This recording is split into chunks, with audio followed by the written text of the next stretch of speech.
Hi, everyone. Good morning. I'm here with Alicia. Let me know if you can see us and hear us. Give us a shout out in the chat, please.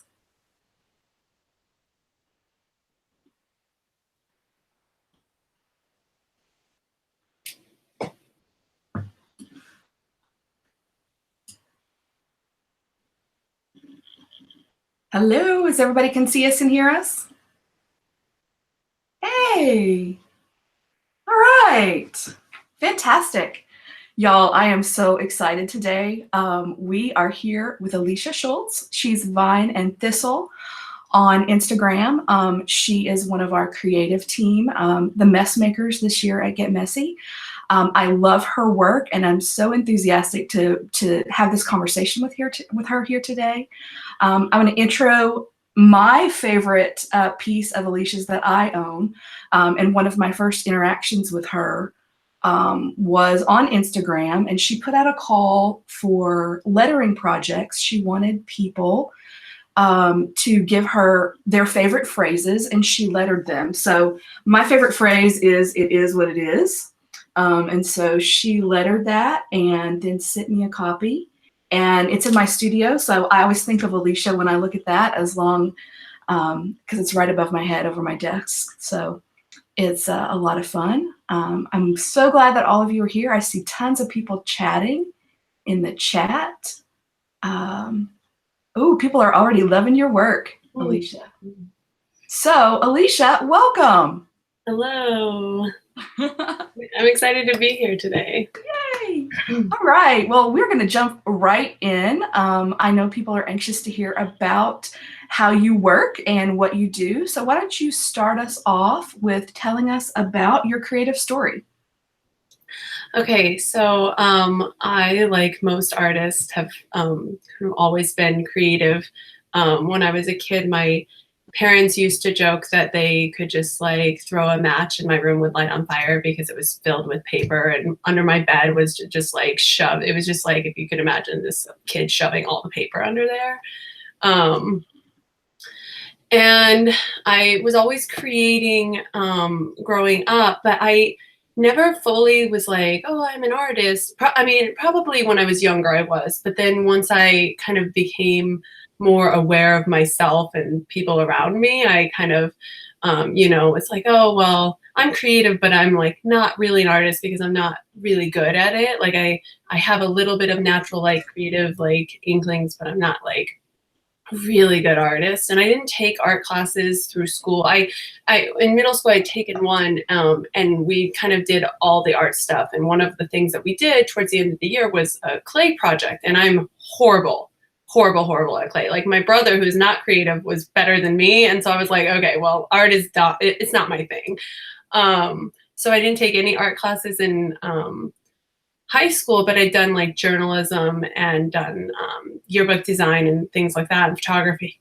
So I kind of, my creative energies kind of went that way. And I went into college to do journalism and writing and photography. But I had quickly changed out of that major and gone into education, where I was able to be creative because I was creating content and, kind of problem solving and figuring out ways to, teach young children.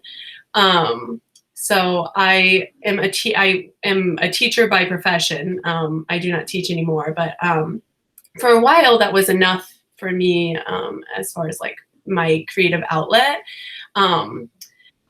But I moved to New York right after college and was teaching, and I was living in the city and teaching. I taught in the South Bronx and East Harlem, and it was really difficult. So I needed like another creative outlet to kind of help me with the pressures of teaching in inner city schools. So living in New York, I was so inspired by the city. And I started taking photos. So my creative outlet, my artistic adventures were photography for a number of years. And I considered myself a street photographer, and I kept a blog with all my photos. And then slowly I started kind of exploring, well, I could make some art. And I took a class at the Art Students League in New York City. And the whole time I was living in New York, I was also a member of MoMA. So I was going to the Modern Art Museum regularly. I would go to the Met. I was around art. And so then I was like, maybe I could make some art, or at least like play or whatever. And so I kind of started doing it then, but I was still like, well, I'm not really good. And I think in reflecting on it, it was when I think about like that time, because now I think about it, like I have 2 kids now, so I'm like, I don't have time to make the art that I want to, but like I had so much time back then. Like, what was I doing? Like, why did I watch so much Netflix or, binge watch shows?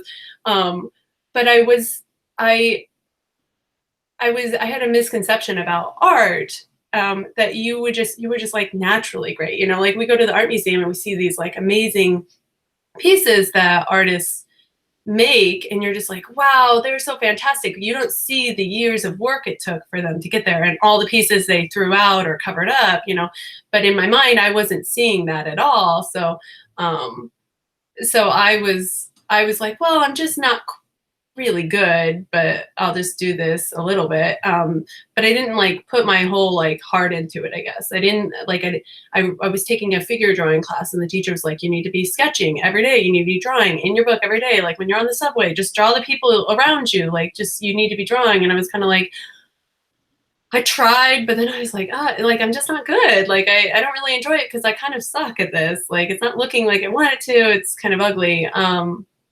So I spent a lot of time not making art because I wasn't that good, but what I should have been doing was making all the art to become better, so I had, and that's probably something, leads way back to like when I was like 10 years old and started being like, well, I'm creative, but I'm not really a good artist, like not understanding the, like that you need to, make all the art first. But I got over it because I had a kid, and my husband and I moved to Portland, Oregon from New York City when we got pregnant with our oldest daughter, Sophia. And I was a stay-at-home mom, but I was like, okay, so I'm a mom, I'm doing this, for 6 months, I was all in. And then I started being like, okay, well, now I'm starting to get more sleep and she's napping and I need like something to do. So I actually started sewing.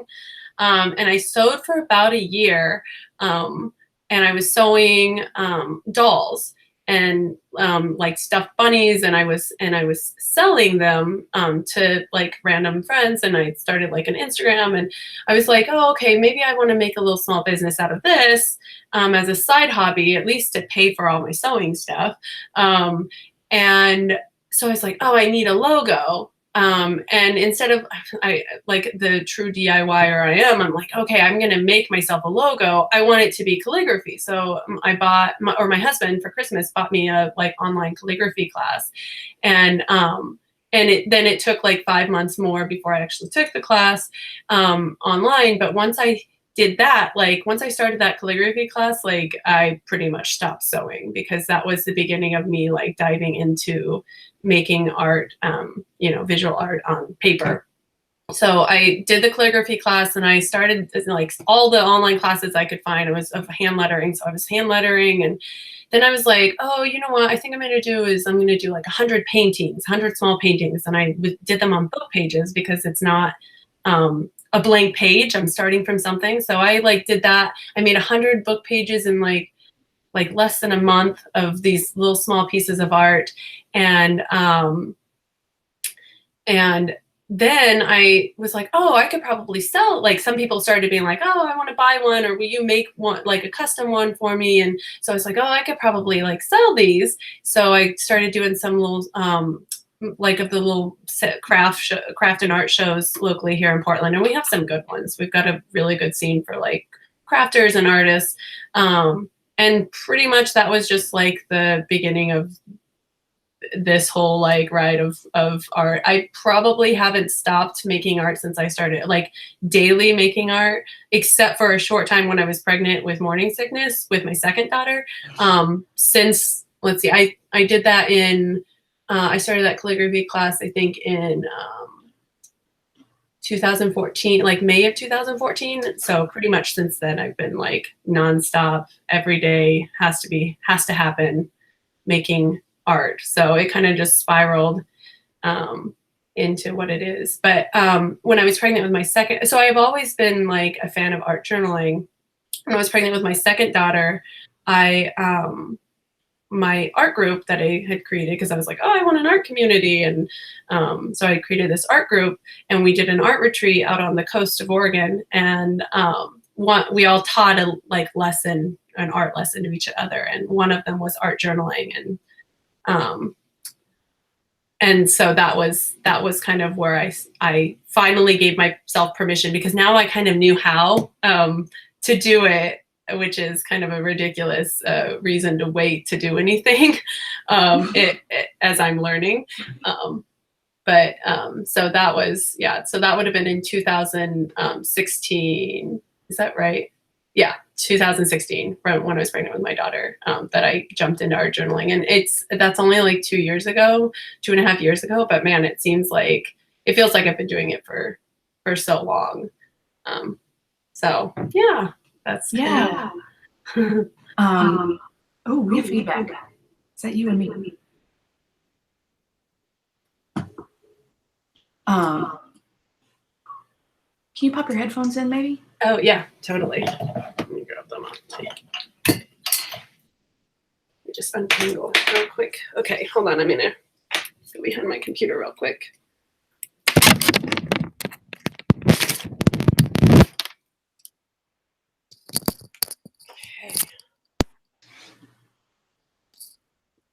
Okay. Is that better? All right. Okay. Awesome. Thank you. Sorry about that. Little technical difficulty there. Can everyone hear Alicia? Hello, hello. Okay. Let's see. So I loved your whole story. I loved all about, you trying to figure it out as a child. I loved your experience of clay. And so I wanted to ask you about that because I think a lot of people get sort of stumped on I can't draw, or I'm not very good at drawing. And so that completely disqualifies me from being an artist. Yeah. So it seems like you had a couple of experiences with that, and yet you persevered through that. Yeah. So can you talk a little bit about that?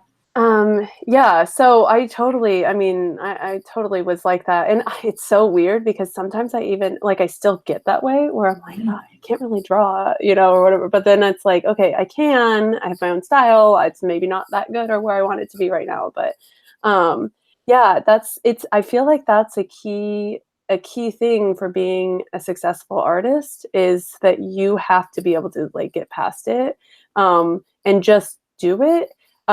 Obviously I've never done that with clay. I'm still horrible at it, and that's okay because I don't really enjoy having that on my hands anyway. But as far as drawing, like I'm like, oh, what was I thinking? Like I lived in Brooklyn and worked in Harlem. So I was on the train for at least 2 hours every day, 2 hours every day for like years that I wasn't drawing. Like, what was I thinking? Wow. And I could have just been like, yeah, it's so easy. And even if it's ugly, like who cares? It's the only way you're going to get better at drawing. If you want to draw, then you draw every day and you'll get better at it. And maybe if you, another thing is maybe you don't actually want to draw, and do you need to draw in order to do whatever art you want to do? Like maybe that's not, because drawing isn't, necessarily the best thing. And another thought I had, I just went to the art museum. I took my 2-year-old to the art museum this last week, and we actually looked at art, which was impressive. So turning point in my life, maybe. But one of the special exhibits they had some drawings, some of the sketchbook pages of one of the artists. And it's not like they were, the most fantastic thing ever. And drawing wasn't his main thing. He had all these abstract paintings that were, so amazing. And there were so many of them. Like, right. It's not necessary that you have to be the best at it. And you know what? You're not going to be the best until you're the worst first. Like, Exactly. You have to get through that. Yeah. Chronically Ill Chronicle is talking on the chat and says, I used to think that to be an artist, you had to be good at all forms of art. Yeah. And I remember that well myself. I Yeah. think we all Yeah. kind of have that moment. Yeah. Yeah. I agree. Yeah. So why do you love creating? What is the spark there for you? Yeah. I feel like it's just like so deep in me. Like I can't not create. And if my family wants me to be a pleasant, happy person, then I also need to make sure that I have that like outlet. It's like my processing time, my like, let me just think. And then also kind of like trying to figure out how to like make the world a better place in a way, you know, or like a more beautiful place. Like I like the way that I am moved by other people's art, and I'm like striving to do that for other people, like to give them that kind of feeling. Even, I mean, even a small, like I'm a huge fan of street art, and New York City. Oh wow, like Yeah. it's like everywhere I would go, you know, you'd see like, in Portland we have some street art, but we also have like, I mean, I don't walk as much. Like I drive, and I live kind of further out now, from downtown, like inner city Portland. So I don't see it as much, but sometimes I just go back and look at my photos of New York just to like feel that, like get that inspiration again of, you know. But yeah, so in that way, I feel like the way that like street art can move me, just by my everyday walking along, and oh, I see this, and then I'm like, oh, my brain, you know, then I'm going in all these directions or inspired. That's kind of the feeling that I want to give for other people. Oh, I feel I like love that. I feel like if I were younger and maybe not such a rule follower, I would totally be a street artist. But yeah. You can be a muralist. You know, you can get permission, and you know, I mean, there's a way around. You can follow the rules. That's kind of you know, that's kind of one of my long-term goals. That would be really cool. And you know, like we did the like kindness, when we did the kindness project, and we just left our, you know, like things like that. I've done that for like years, where I've just kind of left things in places for people. Yes. So there's kind of my, like, okay, I'm not like completely defacing property, but I'm leaving my message. Right. Yeah. Dropping somebody. art places. I've done that in a couple of different areas with art, and then with crochet projects where you take and just leave a piece somewhere and put a little note on it and said, this is free to a good home. And yeah, there's a bit of that, reaching out to somebody and making their day. Yeah. It's pretty fun. Yeah. So talk to us about your creative process. Do you have rituals? Do you have a favorite place you like to make? Well, a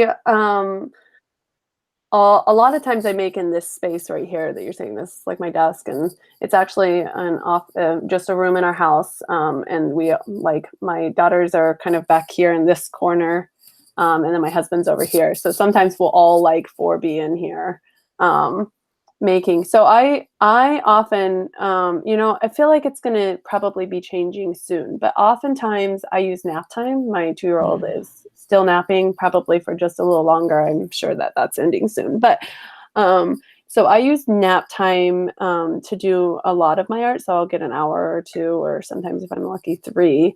And then the other time I do is like in the evenings. And then probably soon I'll be able to start waking up early and do it in the morning. She's more of a morning person, so I don't get, the little one is more of a morning person than her older sister, so I don't get as much time, or I have to wake up really early, I guess. As far as like rituals, not necessarily. I'm usually just like sit down and get to work, because my time is so limited. I'll also like take stuff with me. Pretty much everywhere I go, I have at least, you know, my notebook for ideas, and my sketchbook, one of my sketchbooks, or an art journal, or both, and a bag of, like, I carry around like a bag of supplies like this. And Oh, I'm you're always gonna need to unpack that. Courtney won't have it if you don't show what's in that bag. well, this one is super, super packed because it was my one that I took when I traveled. So, and what I do is, this one, yeah, so this one is a little more packed than what I usually have. But I'll like pack, and it's nice, like I'll even like work from this when I'm sitting at my desk because it's nice to like kind of limit my supplies because Mhm. when I'm short on time, I just like I don't have time to make decisions, so I need less options, even though I have like all the art supplies, and I continue, thinking that I need to buy all the art supplies. Yeah. There's the process of being an artist, and then there's also the process of collecting supplies. Like Yeah, those are two things that are yeah, related, but two separate things. yeah. Well, and I have to figure out if I, really like all this stuff. So I need to try everything. Like, I mean, this last Sure. week, I just started trying. Like, I was like, finally, like, okay, I'm gonna try oil painting, and so I did, and I love it. Like, so much. Maybe a life-changing thing like the calligraphy thing. We'll see. I don't know, but Yeah. anyway, yeah, so pretty much it's just whatever time I can get to make, I just get right into making. And I kind of go through phases on what type of art that I'm working on because I art journal, but I also do other types of art.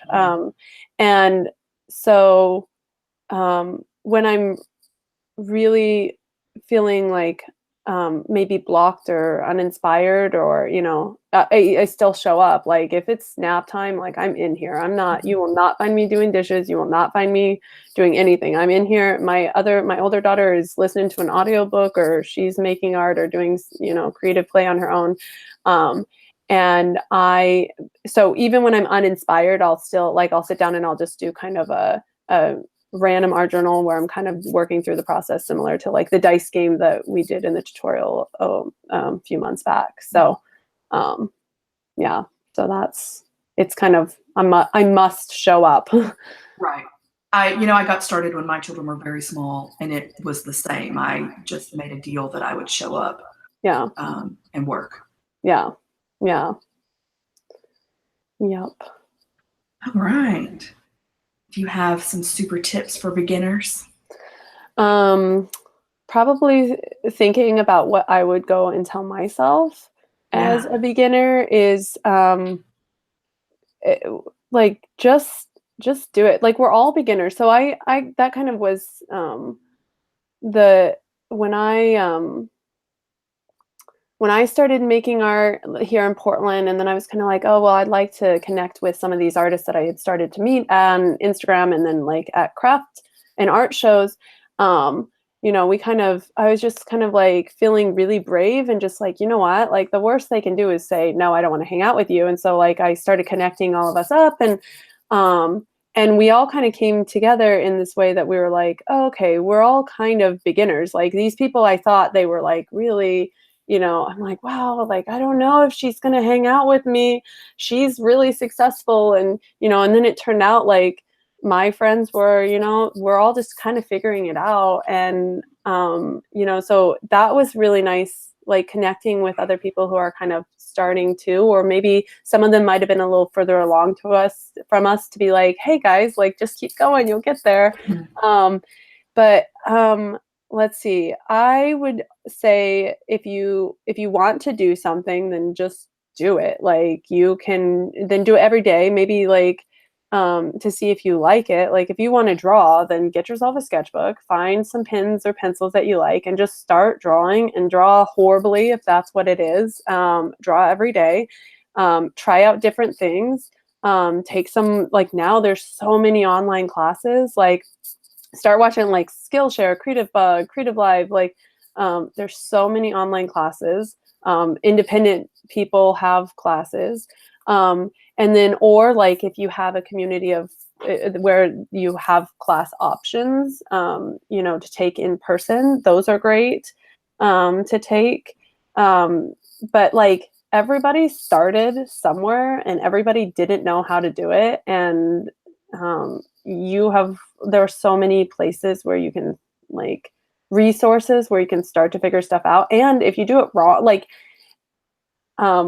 for example, I just, as I mentioned a little bit ago, like I just started oil painting this week. Well, I've been wanting to oil paint. I have a friend who's really good oil painter, and she oil paints every day and has for years.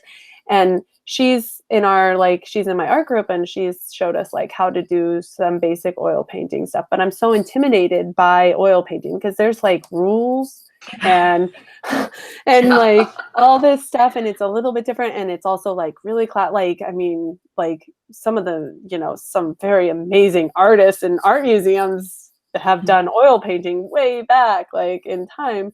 But I was kind of like, this week I've been feeling like creatively blocked, and I was just like, you know what, I'm gonna try something new, and let's just do this, like let's see, you know. And now that I've like got oil paint, and I'm like, why was I waiting so long? Like, this is so glorious. Right. And I might be doing it wrong, but I don't care. Like, well, and fear's a funny thing. Like, you think there's, you know, this barrier, and fear tells you can't do this thing. And then, I mean, like, what's really lost? Okay, you spent $50 on supplies.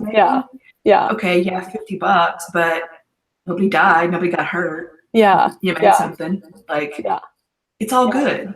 Yeah. So, but that and fear, like, man. Yeah. And the rules, like you're like, you can make your own rule. Like, it doesn't matter. Like, someone might think that you're like not following the rules or whatever, but like, who cares? Like, it's not like they're in your head. Like, it's not like it's not you. Like, you can determine, you know, you can, and maybe you're going to be like, maybe by breaking the rules, you're going to create the next best thing. Like, you might be the one who does something that's like, oh, wow, like, where did that come from? I don't know. Or maybe just for yourself. Like, it's not, you know, who knows? Yeah.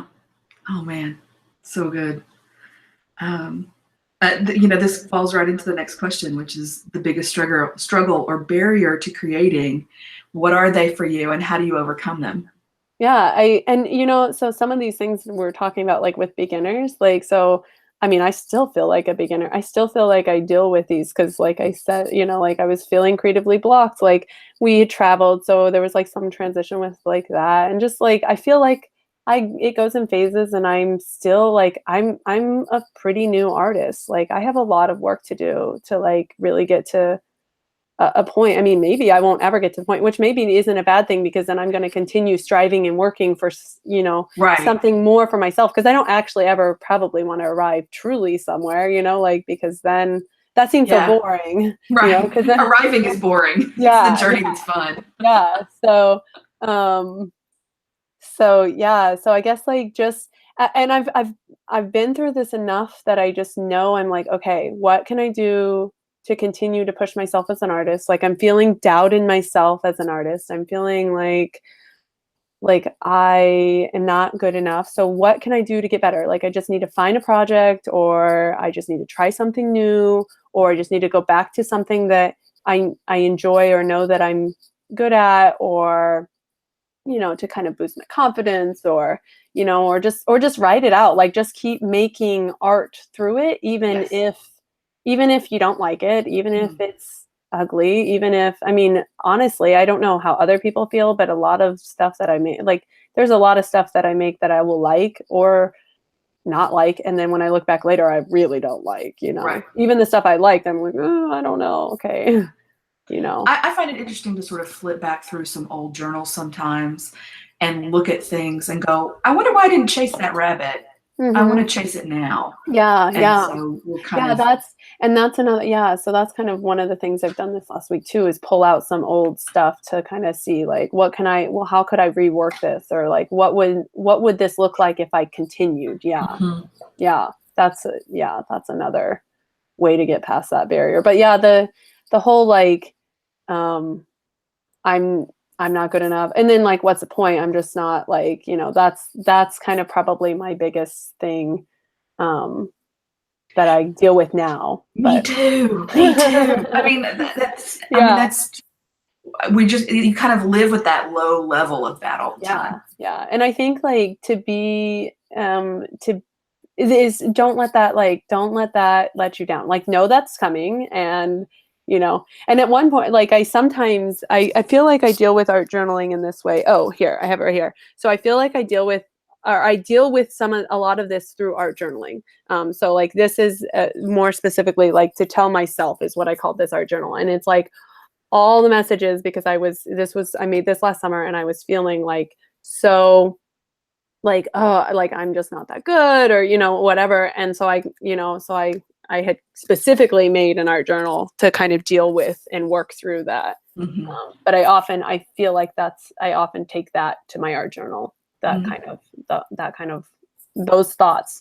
I work through them and I'm kind of like, no, this is not true. Let this go. Work it out. That fear feeling isn't reality. Yeah. Like that's not, yeah. It's a feeling and you just have to, process the feeling and get to what the facts are. Yeah. So good, Alicia. That's so good. All right, we're going to pivot and talk about supplies. Show us talk about your favorite supplies. You can't live without it. You must have it. Desert island supplies. Yeah, I think it probably has to do with so right now it has to do with like colors of stuff. Hold on, let me grab.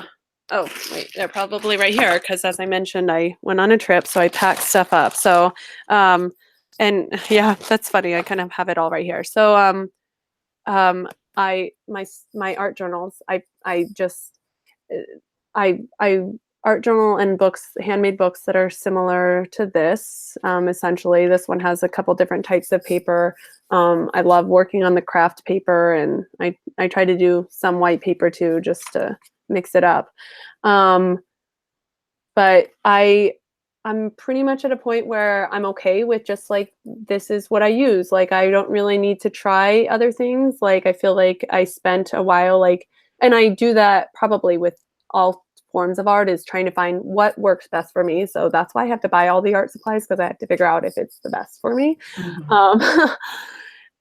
So this is like my go-to art journal. And then I use a lot of the, sorry for all the crinkly noises, like the acrylic wash.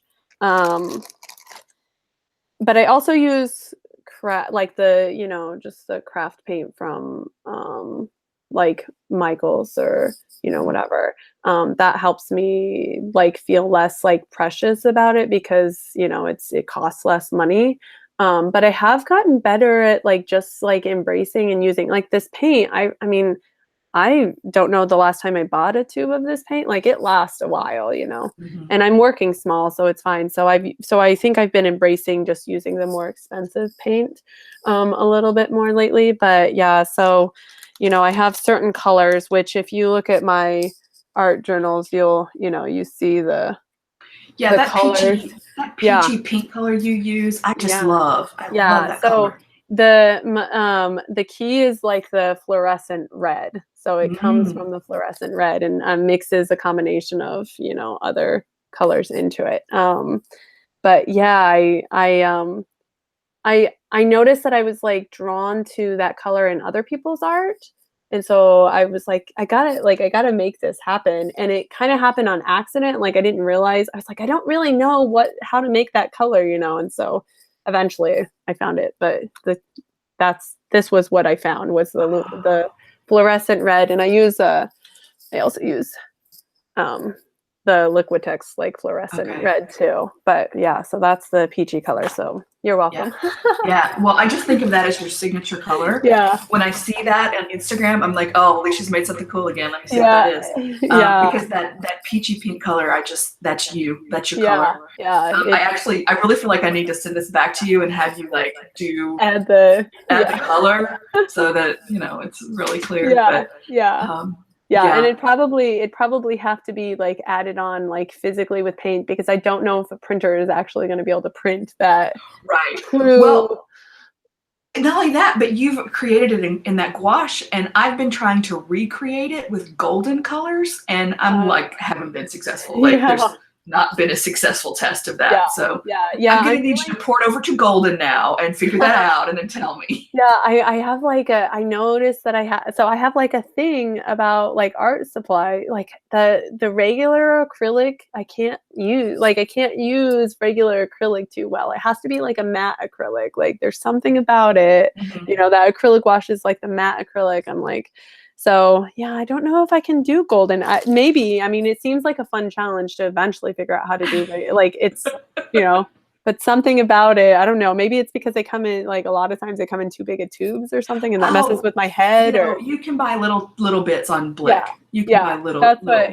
Yeah. But yeah. So and then I mean I just have like other supplies. I guess the other thing that I hold on. Let me disconnect here for a second. Oh.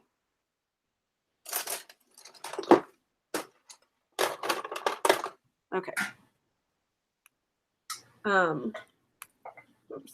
So the other thing is going to be this brush pen. That's kind of my, like, I pretty much use it. It's a Kiritaki brush number 20 or 22 or something like that. But this is my other like have to have. But otherwise I've got, like in my thing that I took when I traveled, just other brush pens that I like, and I've been using some of these markers a little bit more. I was kind of like staunchly against them for a while, but just because I was like, this doesn't quite work in, but I do like how, I could make like an abstract painting page with these by adding water. So that's kind of a cool thing. And then pencils, a lot of different like colored pencils, and my favorite are the Prismacolor. And then I have I don't even know if I'm saying this right, Caran d'Ache. I don't know. It's CARANDACHE. So those ones I've been doing a little bit with too. So, and then have you played around with the Tombow, a little pad thing where you? Yeah, I haven't. I mean, in a way, I kind of made my own, I guess. Right. But you can do it with a plastic bag. Yeah, this is color with the Tombow on something that's plastic. Yeah, and then you squirt it with water, and then you can basically make a print. Okay. Yeah. No, I haven't done it like that. Yeah. But just Tombow has a little plastic mat. Yeah. But yeah, because I've seen like they're different. They've used those for like lettering. So I do a lot of lettering too. I don't often letter with the Tombow. I'm pretty like I want the black, and I want this this pen has like a very dark, like very solid black, nice color, and then this one too, which is also Kiritaki, has like a very black. Like I'm pretty like. Those are I try all the other ones, but those are the ones I keep coming back to because I like that really solid black. I was going to say, you get such a lovely, gorgeous, fat black line. Yeah. And then you have that variation, which is, it's very, your lettering style is really distinctive. I think it looks different than a lot of other folks that letter out there. So it's very good. Very good. And then I guess on that side note, then the other, I also use an iPad. So a lot of lettering and some like digital illustration I use through my iPad Pro. So that's another, I kind of use that almost every day. So I couldn't live without that. So your cards, you have what, 5 or 6 cards, 8? How many cards do you have at Target? Oh, so I have, most Targets have 2 of them, and then bigger Targets have 3 additional ones right now. So they're probably there for a couple more months, and I don't know yet if I'll have more there. Did you illustrate them and then like go onto the computer and put that together? What was that process like? So those cards I did on my iPad on Procreate. So I did all, and probably some of them I start with a sketch, like in a sketchbook, and just pull from there to kind of begin that. So, and that's kind of how I do like all like I posted recently the state facts cards, and so these started as a sketch in a sketchbook, and then I went digital. So the sketch isn't even like pretty, Like it's pretty, it's like a quick pencil sketch that Right. I probably would not show you. Like maybe I would put it in my stories to say, look at the ugly art I made that turned out to be something I kind of like, you know? Right. That you moved through Yeah. a process with. Yeah. So yeah, so that's how I use the iPad Pro to do that kind of work. Along with, you were talking about the acrylic wash that you use. How do you decide on your color combos? This is a question that they asked earlier in the chat. You do have a very distinctive color palette.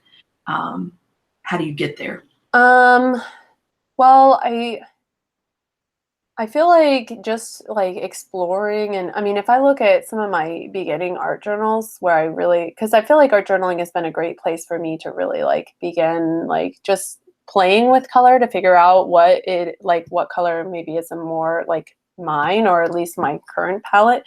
You know, I would look at that and be like, oh, like I would never use that color again. Like, that's a really blue page, the whole thing. And so just playing with different color combos. I did go through probably, I feel like in the last year, I've really kind of been able to like narrow down and embrace a, you know, more solid set of colors. Um, so, I actually, one of the techniques that I did was to like, you know, if I'm looking through a magazine, or if I'm out in public and I see, or like out exploring and I see a color combo, or if I'm on Pinterest and I'm like, wow, that picture, the colors in that picture like has nothing to do with art, but the colors are amazing. Then I'd be like, okay, what are the colors? And let me try this. Like, I don't know how many photos I've taken, you know, with the like smartphones. That's like the iPhone with the photo, like life-changing. But of like, I have all these random photos where if you look back, you're like, why does she have a picture of like the pink paint on the cement and like this green piece of trash, you know? But it's just because I'm like, oh my gosh, I like this color combo. And Right. so kind of, you know, trying out different things, and then also like just having it on my desk. So when I'm like getting, you know, in my like just intuitive painting time, just like, you know, trying out the different colors, and then kind of narrowing down. Like I tried to be really like purposeful and like kind of reevaluating, you know, like what is it that's appealing about this? Like what colors are working and what colors do I want to try more of? And just, then I kind of just repeated them. And then, you know, there was, I'm trying to think of when it was, but like I use that kind of bright blue color. That's probably another one that here, another surprise. I don't know if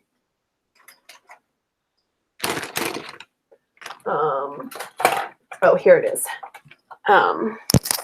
The Posca, this Posca, it's like a really, really big blue or marker that is this bright blue. So there was somebody, and I wish I can't remember who it was in the Get Messy community who had said, maybe it was a hangout or something, I don't know. We've talking about using a color we don't normally use, and I was like, oh, I don't use blue, maybe I'll try. And then I kind of like added a little blue, and then I covered it up, you know, and then I added a little more, and then I got the Posca markers, and so I tried the blue, and I was like, oh my gosh, this blue color. And so like now I use blue a lot more. So sometimes it's just like, you know, trying to use trying something new, like, and, you know, maybe giving it a couple times. Because if I'd stop, like that first time, I was kind of like, oh, let's just cover that up. You can Like, kind of see the peak of it right there. Like, I know it's there, but maybe you don't. But now, you know, like I'll take that blue marker over that pink, you know, that corally pink, and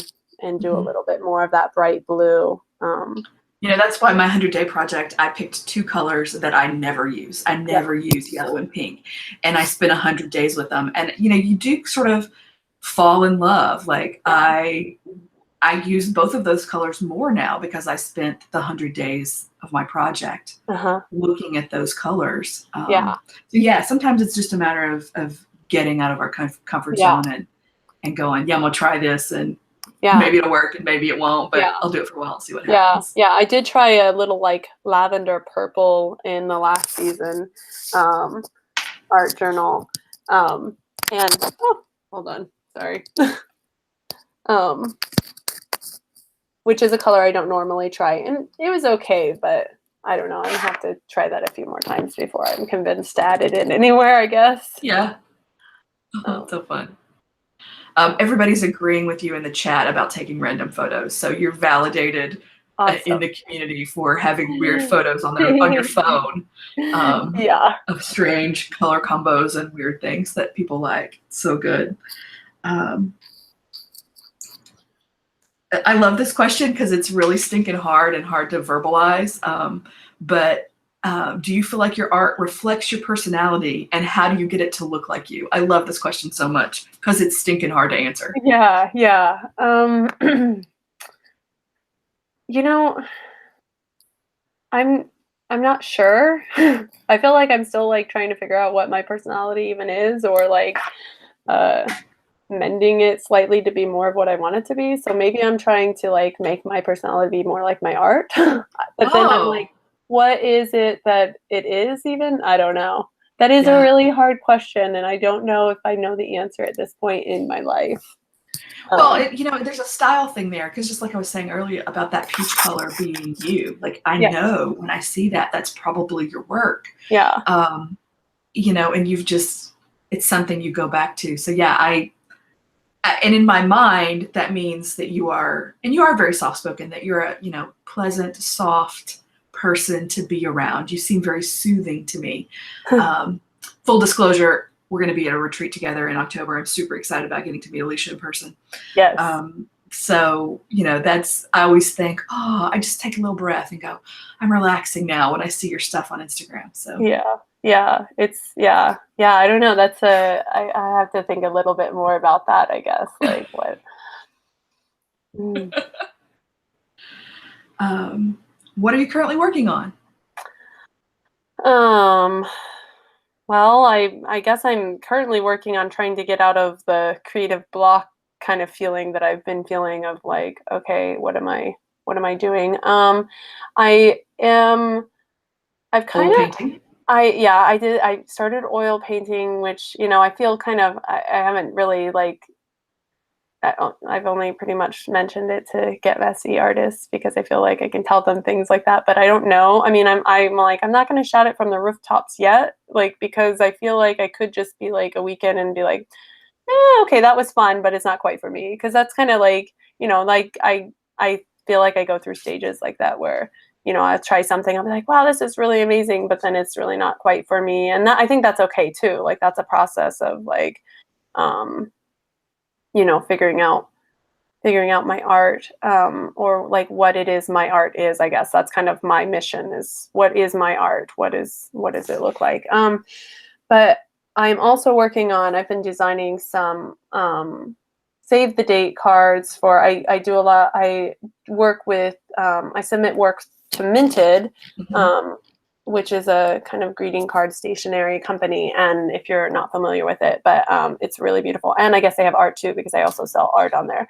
But they do challenges where you submit your work, and then it's voted on by the community and the artist, and then also they have a jury selection where they pick pieces. So that's how I ended up having the cards in Target, is by submitting through Minted, and then I have greeting cards that are part of the Minted collection. So right now I'm working on some save the dates, which is kind of a nice change, I guess, for me too, just to change it up, to work on some stationery type designs, and mostly it's like hand lettering and a little bit of like design on that. So I'm doing that, and oil painting, and drawing and writing a little, and art journaling a little. All the good things. Yeah.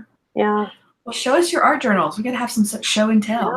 Yeah. So, let me grab them real quick.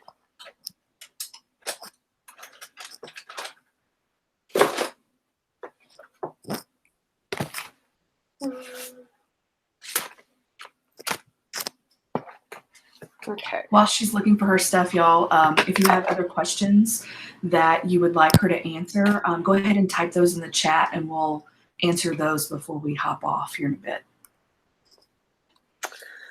Yeah, so I guess like I have just like stacks of, the size of art journal, and this was one that I started, and I really like this one. I actually realized I don't think I ever posted on Instagram, so you guys may see it pop up. I don't think I posted on Instagram. I might have to look, but so here's one, and I thought this was like really perfect for last season, even though I didn't do it last season. I did it on another season, but again with like a message. It says, be a seeker of your story. So just like messages to myself, which are kind of the theme. And like here's another one where I kind of have so as I mentioned, I work a lot in like this type of book, but I discovered and attempted this new little black sketchbook, and turned out I loved it, and I love the size. Like I'm kind of a small size person. I don't think I could actually. I don't think I would even attempt to work in like a larger size art journal at this point, just because I like this is perfect amount of size for me to get done in the shorter time I have. And that's really satisfying to me. And also like, I think keeps me coming back because, I can, I can feel like I accomplished something I was going to say in my you've short quote time. unquote finished. Yeah. So, but again, like with making, notes to myself, rule 3, be okay with ugly art. So I attempted to do the 100-day project this year. And I was too like not completely clear. I was trying to make it an open project kind of so that I could have some freedom and not feel too confined. But in doing that, I also then made it too open where I wasn't actually like, it wasn't like something where I could just go, okay, day 22, check, done. It was kind of like, okay, what am I going to do today? So I only like halfway did it, and maybe I did most of it, but I kind of fell off on keeping track of it. So I feel like it was only halfway done. But this art journal, which isn't done, was kind of part of that. But every now and then I was writing notes to myself about the rules of art making. And what size is that? It's the pocket size, so it's a Leuchtturm, which is Leuchtturm 1917. So it's probably, it's similar to probably like a moleskin. Right. But moleskin, I have a weird like when I was first like getting into art when I lived in New York, I got moleskins, but I have this kind of weird link to them about like that kind of like feeling that I felt like when I wasn't letting go. So I don't ever use moleskin. I don't buy them. I don't like, it's like a weird, sorry moleskin, but we've broken up. So those look like they're about 3 by 5 maybe? Yeah, probably. Yeah. And then it opens up, to about, so about 6 by 5. So yeah, and then I recently got into more kind of abstract-y type work, which, I think that was my tutorial for last season, was a more abstract one, because I took an art class on abstract art with a local artist named Maya here in Portland.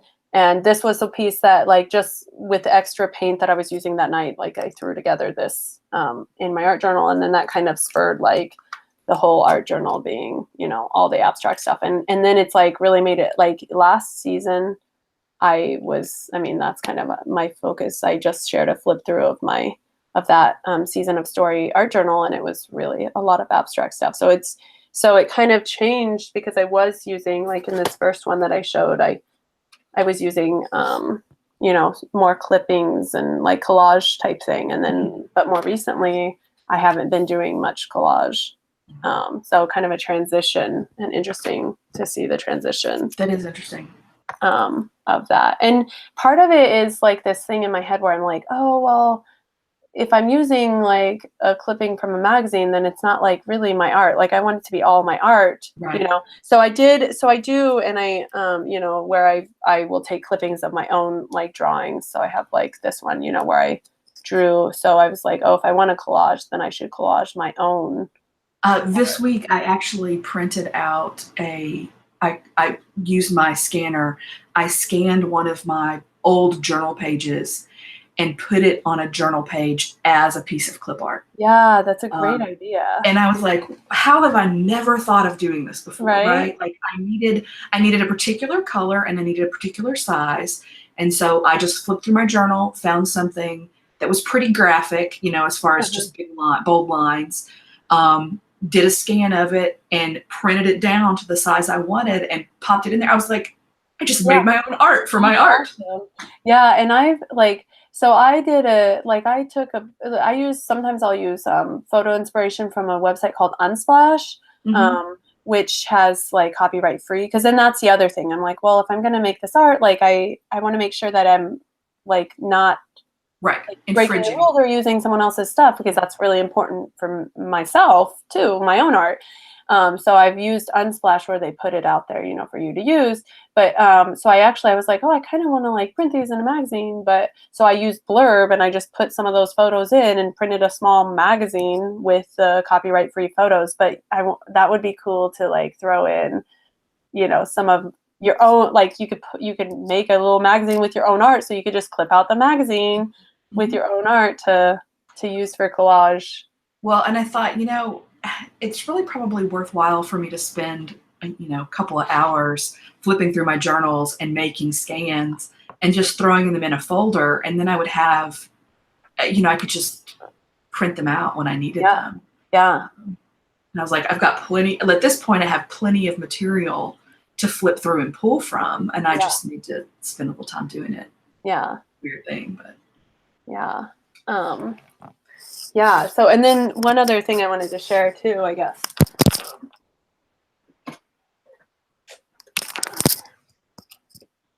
One thing that I have done a couple times, I've been in a couple art shows and I'm like, well, I don't really like make art on canvas. Like, I really don't like canvas. I guess I have like, I'm kind of weird. Like, I'm like, no moleskins, no canvas. Um, but You like what you like. yeah, you know, that's kind of what I would also say to a, you know, an artist, find out what you like and like it. Like if you don't like whatever, just that's your thing. Don't force yourself. Right. Unless you want to take the challenge. But one of the things I like to do is actually frame an art journal. So I have this one that I did for an art show in February, the Love Show. So it's like an art journal that's actually framed. And the other pages are done. You can kind of see that there's something there, but you can't see it because it's framed. And Oh, wow. so I have one of these in the living room too of another one. So so it's kind of a cool. I kind of like this idea of Yeah. like having it framed so it becomes its own like piece of art too. Yes. So It's lovely. I remember when you did that and I just Yeah. thought, that's a great idea. It's beautiful. Yeah. So yeah, but I can share more or Yeah, if you have a couple No, more things you're really interested in sharing. yeah. So I did take myself outside of the, you know, my normal size recently and used Vanessa's book binding class to bind a book and kind of threw in like getting inspiration from like Pam Garrison to do like all the random paper. And I mean, a lot of other people who do that too. So this is an art journal that I'm working on and it's kind of more like, you know, like this is the one that when we go to the playground, I'll take this and just scribble in it. It's hard to see, but like just like went and stood by the bushes drawing flowers while my kids were playing. And just kind of this is just kind of my play and scribble and I don't have a bunch of like I haven't taken a bunch of photos from here to share. Like it's not even that pretty, but it's kind of a nice like just outlet and it's kind of fun to try the different paper and I've used like the paper. I save all the like I work on a piece of paper and so I save all that paper and then reuse it I for love putting that in journals. yeah. It works so well. Yeah. So yeah, so that's kind of it's got That bound book is beautiful. yeah, but yeah, that class was amazing. I've gone back to it because that's how I even started with this size, I think, was with that class. So yeah, and then I did I thought I'd pull out because you shared the doodle thing. So I have a couple doodle things. She has her own doodle diary. Of course she does. Yeah. But yeah, so one of the things I was doing was also using my pictures, like picture references to try to figure out what, and it's nice because then I'm like, oh, what marks do I want to make? But I've got a couple. And then trying different tools too, because I'm like, have some different markers that will do different things. So yeah, so I was excited when I saw you post that. I was like, oh, I did that too. Well, Michelle and I were talking about it, and there's just no reinventing the wheel, Yeah. right? Like everybody's had the idea, but I was like, Michelle and I were talking, and I was like, I could like, you were talking about how you don't do most moleskins. I don't do field notes. Oh yeah. But I thought, I never use these field notes, but this is a great size to carry around and make marks in. Yeah, yeah. And so I was like, I'm going to call that a doodle diary. That's what I'm going to call it. Yeah. But yeah, it's a little fun thing if you want to Yeah, start and a doodle it's great. diary. Like you said to do it like if you do it in the evening while you're watching Netflix or TV or whatever, it's like the perfect like mindless thing, but you're like, yeah, I'm making something right now because that feels really good. Right. But sometimes you're just too tired. So yeah, it's a great thing. That's exactly when I've done mine, when I'm like, that's usually when I pull it out, when I'm like, okay, I'm really tired, but I want to be like, I can't just sit unless I'm super tired. I usually can't just sit and watch TV. Like, so I have to. So that's something I do. Yeah. When I'm at that time, but yeah. So fun. Yeah. And then I guess the last thing I can show is, I did this, inspired by Kyla, who was our guest artist, I think the first season of this year. So I got peonies, and I'm obsessed with peonies. And so I drew them every day. So like day one, and then as they bloomed, and then going out, and then turned it over and drew them until they were losing my thing. That is fantastic. It doesn't like to stay in my ear. Sorry. It's okay. Yeah. That is just beautiful. But yeah, it's kind of a fun art journal. I'm a little bit different, I guess. It seems just more like a drawing, but it's a little book, and no, I think it's like a record of a, it's like a peony zine. Yeah, yeah. Its own little zine. Awesome. the rise and fall of the peony. Yeah, yeah. So. Well, Alicia, your work is just so beautiful, and I appreciate your time this morning that you've spent talking to us and talking about your journey as an artist, and just going through all your work. It's so good. We are going to jump over onto the regular Saturday Zoom hangout now. Y'all, all of you that are in this, please join us there. Alicia's going to lead us through a little art journaling game. We're going to spend a little time actually working in our journals together. So we're going to adjourn here and go there. So thank you so much, Alicia, for joining us today. Thank you so much for having me. It was really fun So talking fun about all this. Yeah. All right. See you in a minute. All right. Bye.